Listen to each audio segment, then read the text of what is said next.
So I'm going to turn it over now to John because he has some things that he wants to share with us. So Courtney, you could bring the slide down, and why don't John, if you could help us understand this scene and maybe some of the symbolism and how you view it as well, that'd be great. If you're ready. Yeah, sure, Mike. Thank you.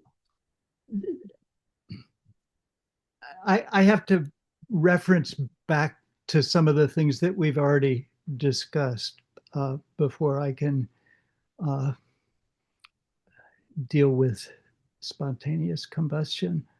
Um, one thing that we didn't mention when we were talking about chapters 26, 27, and 28 is that they are a monthly number.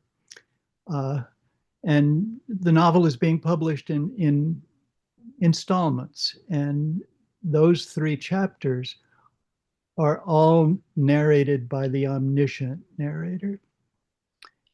This is the first monthly number in the novel in which there is no chapter narrated by Esther. So I asked the question, why is Esther absent, at least as a narrator, from that monthly number? And that doesn't mean that Esther is absent as a topic of discussion or as something in the background of that chapter, because the young man of the name of Guppy mentions her name, and Esther is very much a subject, but she's not a narrator in this section. And in the monthly number prior to monthly number 9, the one I was just mentioning, 26, 27, and 28, we had the scene that took place in the church where Esther sees Lady Dedlock and is beginning to have some sense of who Lady Dedlock might be in her own life. And in that scene, Hortense is present in the church, and she's staring at Esther, and Lady Dedlock is staring at Esther. And when we discussed that chapter, the scene in the church, David Brownell said this is a recognition scene. And I think we have to complicate that a little bit and say who is recognizing what. And I think in that chapter, Lady Dedlock sees Esther for the very first time and recognizes that Esther is her daughter. And Hortense, who is Lady Dedlock's maid, sees Esther and recognizes that Esther is Lady Dedlock's daughter. And Esther sees Lady Dedlock and Hortense looking at her, and she knows that they are staring at her, but I don't think she has recognized that she is Lady Dedlock's daughter. So my question as a reader reading through this is, when does Esther realize that she is Lady Dedlock's daughter?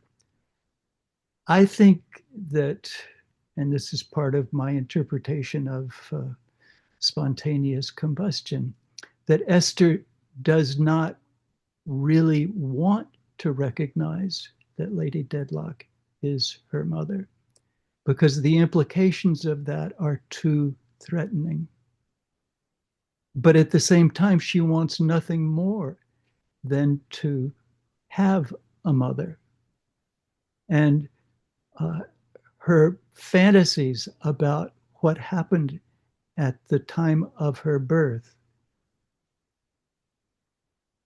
are part of the mystery of this novel.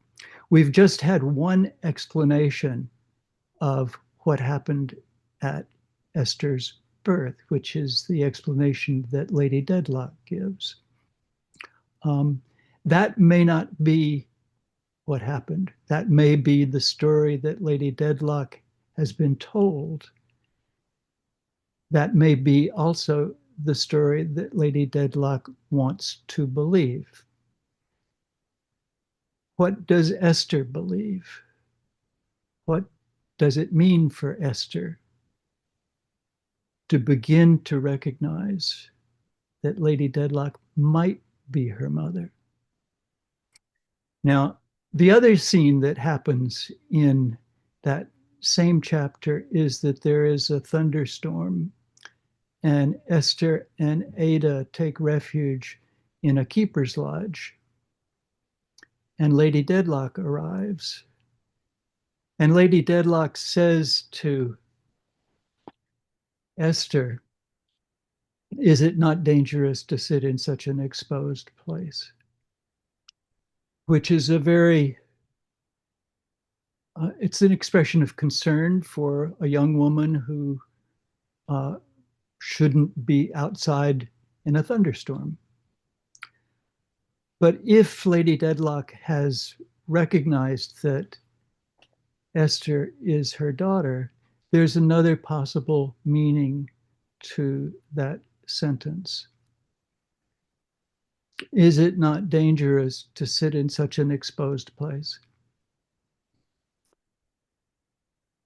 Could also mean, is it not dangerous to me, that is to Lady Dedlock, for you to sit in such an exposed place where your exposure as my daughter, as my illegitimate child,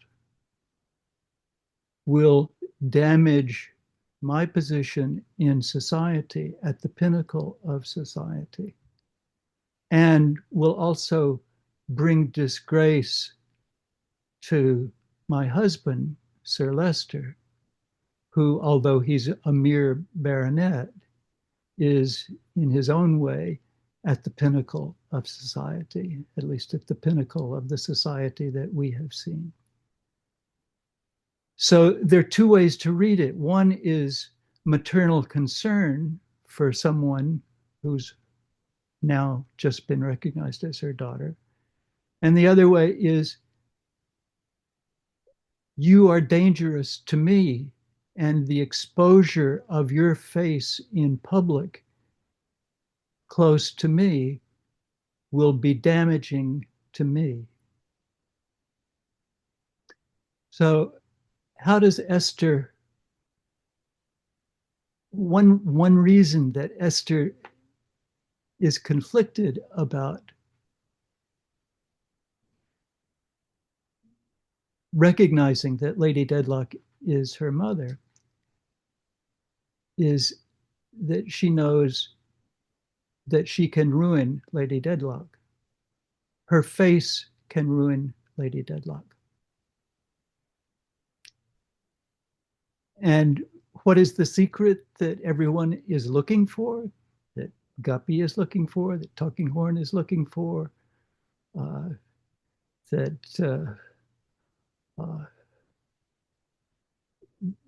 Jobbling Weevil has been engaged to find out about, that is contained in the handwriting that George has, and what is George's connection? George grew up in the country.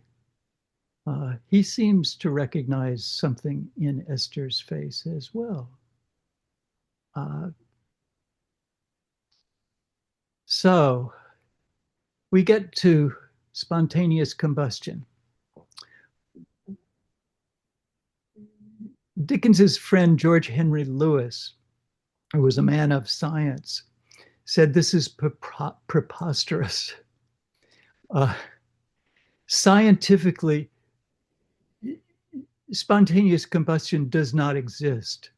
Dickens protested and said, yes, it does exist. And he cites in the preface to Bleak House examples of spontaneous combustion that prove that there's a long history of observation and he claims that spontaneous combustion does exist.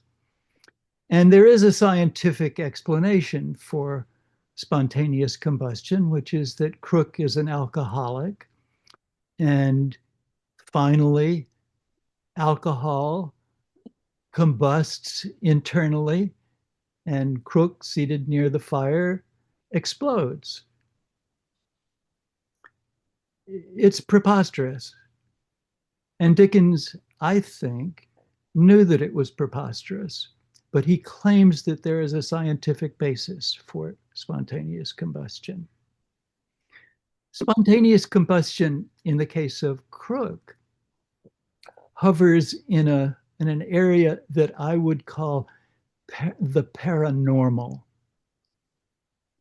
It's not supernatural. It's not the cause of, but it's not scientific. It's just something. It's a literary device. It's like a ghost. Are ghosts real in Dickens's novels, or are they just convenient inventions, fictitious inventions? And spontaneous combustion is a metaphor. It's symbolic. Crook is also known as the Lord Chancellor, and he's a double for the Lord Chancellor in Jarndyce and Jarndyce. And Boythorn, we've said almost nothing about Boythorn. We've said very little about Gridley. They think that you should just do away with Chancery. You should blow it up. And here we have the explosion of if you will, a structure that's very similar to, it's the sort of the comic grotesque version of Chancery. A bunch of paper lying around, doing no good in the world. Crook is illiterate, but he's the Lord Chancellor. So in one sense, it's Dickens's answer to what we should do with Chancery. We should just blow the damn thing up, explode it. But that's also a revolutionary thought. Is this explosion of Crook in some way related to the politics of the 1840s with their the Chartist movement and the Luddites? And how do we understand, how do we read the symbolism of spontaneous combustion? Chancery is corrupt. Chancery is doing no good for people in the world.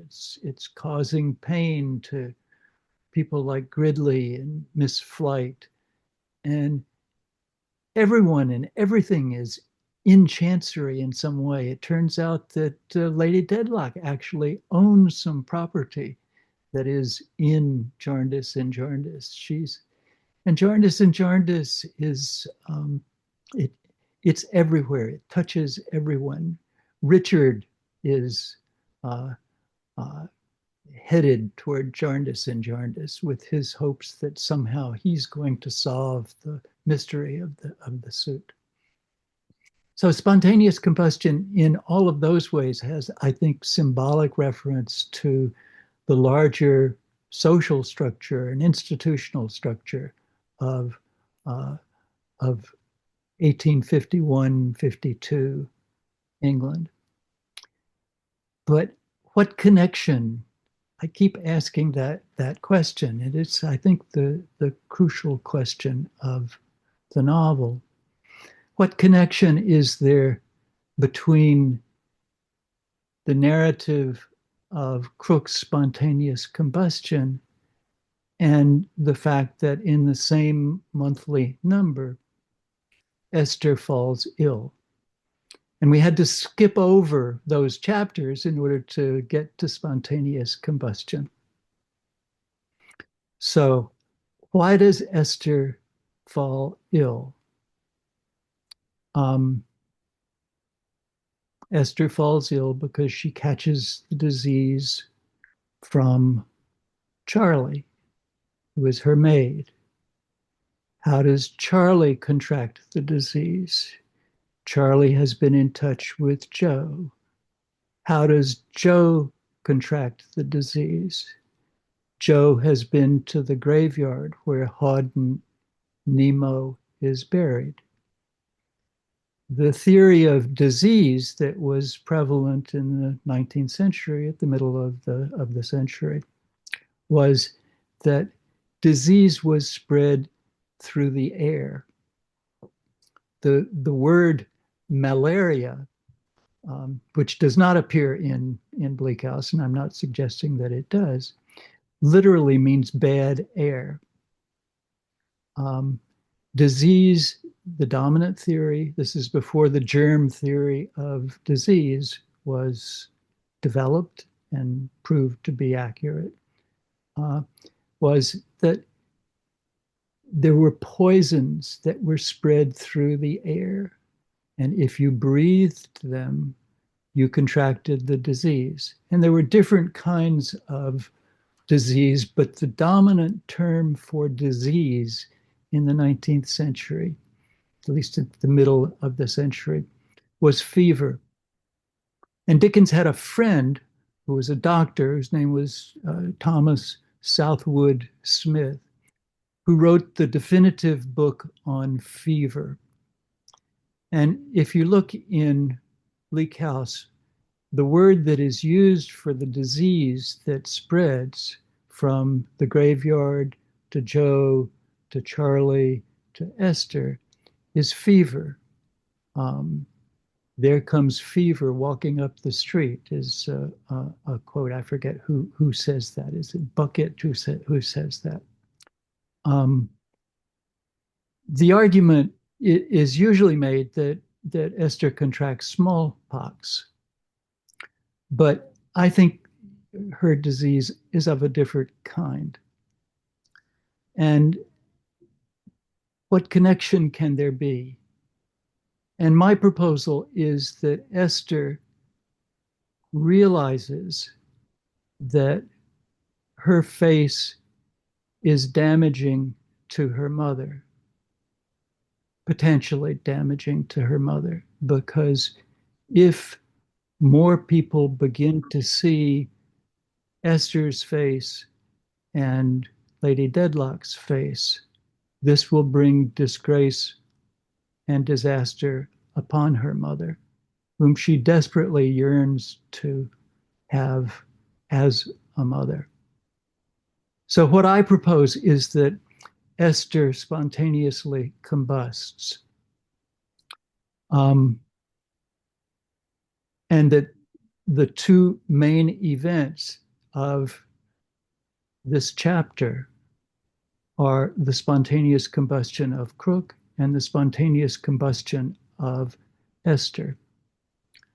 No one else who contracts the disease has facial disfigurement. Only Esther has facial disfigurement. I think that Esther realizes that she needs to destroy the evidence that will incriminate her mother. And the best way to do that is to destroy her face. Now, the explanation that the disease that she contracts is smallpox and that the disfigurement is the result of the spread of that disease is perfectly plausible and scientific, and it would have satisfied George Henry Lewis. And in fact, it's the dominant way that people see and understand and talk about Esther's disfigurement. And Dickens is often cited for his close attention to medical issues. We've already talked about the small weeds as suffering from a peculiar form of small-headedness. I forget the name of that disease. But I'm suggesting that other people who contract the disease don't get disfigured, and that Esther wants to disfigure herself in order to protect her mother. So, my theory, and I like it a lot, is that Esther engages in what uh, psychoanalysis is called pathological accommodation. And we know that Esther has a low self-esteem, that Esther doesn't think very highly of herself. And uh, for her to sacrifice herself in order to protect her mother is a perfectly, to me, plausible explanation for why she alone becomes disfigured among the people who contract this illness. That the source of her disfigurement is, and this is sort of a technical term, autogenic. That is, its origin is her own self, that it's self-generated. And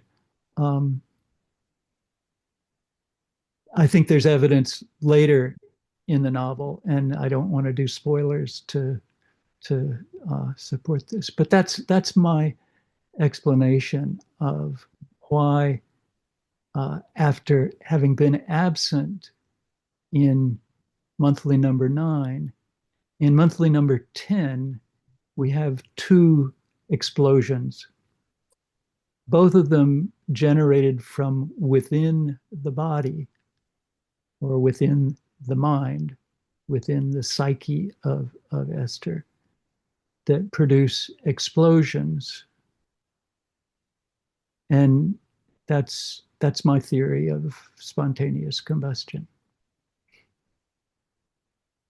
Now, one other piece of evidence that I would cite is what I think is a crucial passage in the chapter we skipped over called Nurse and Patient. And it's narrated by Esther. And I'm going to read the paragraph. It's on page 489 in the Penguin edition. And it's a passage that is very puzzling. And I think it's related to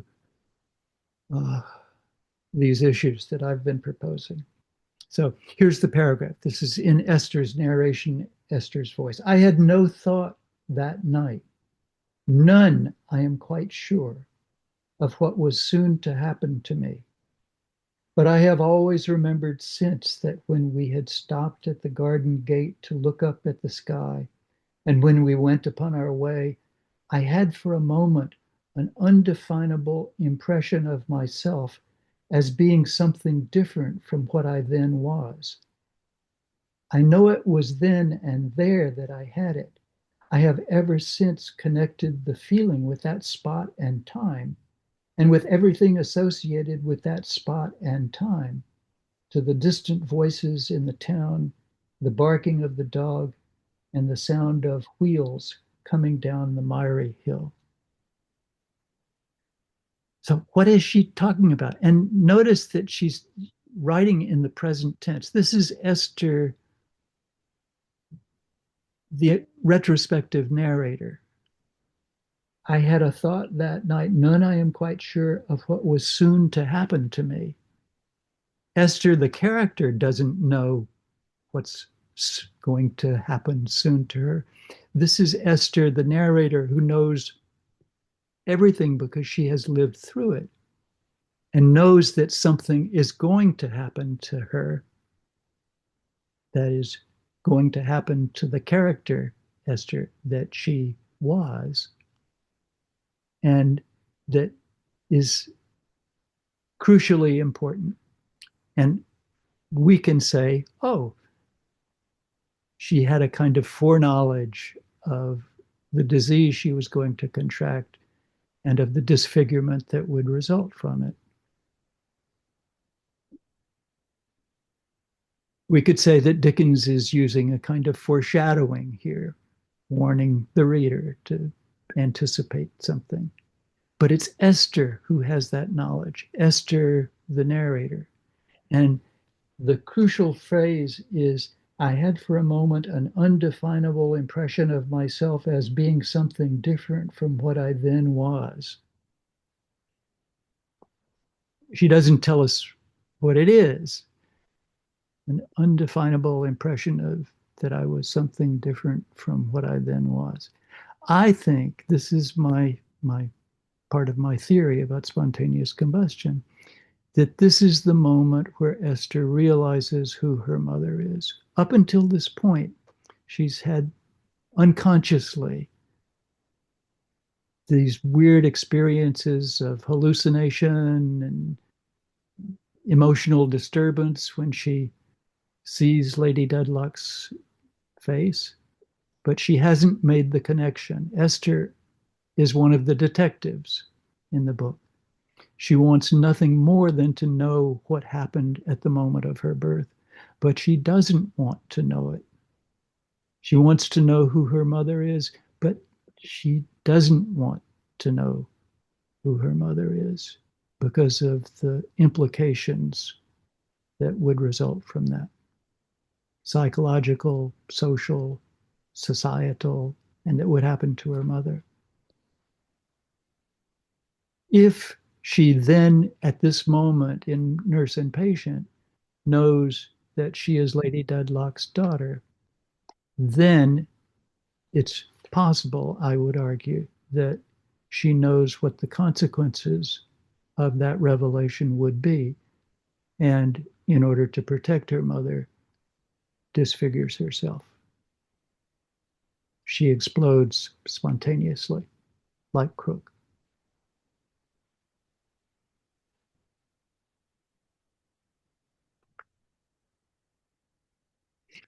It's 3 o'clock California time.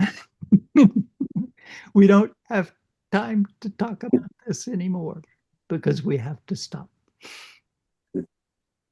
Well, thank you, John. Though it makes perfect sense that that's another view of spontaneous combustion. And I had that passage marked because I didn't understand it either. That how was she different from what she then was? So it's something to give us to think about. Maybe we can bring it up again when we know more about what happens with Esther. We know she ends that section with she's blind, and at first I thought, well, does that mean she's also blind and not seeing who her mother is? But you're saying it's that she's brought this on so she can protect her mother, perhaps. Anybody else have any parting comments? I just want to say, let's talk about this again next time. John, you brought up so many provocative ideas. I want to discuss them. Yeah. We should debate it. Yeah, I'm really eager to know what people think about this. So Love it. we'll see you next month. Thank you, Mike, for helping us to get through these chapters. One last thing I'll say is that monthly number 10 is exactly halfway through the novel.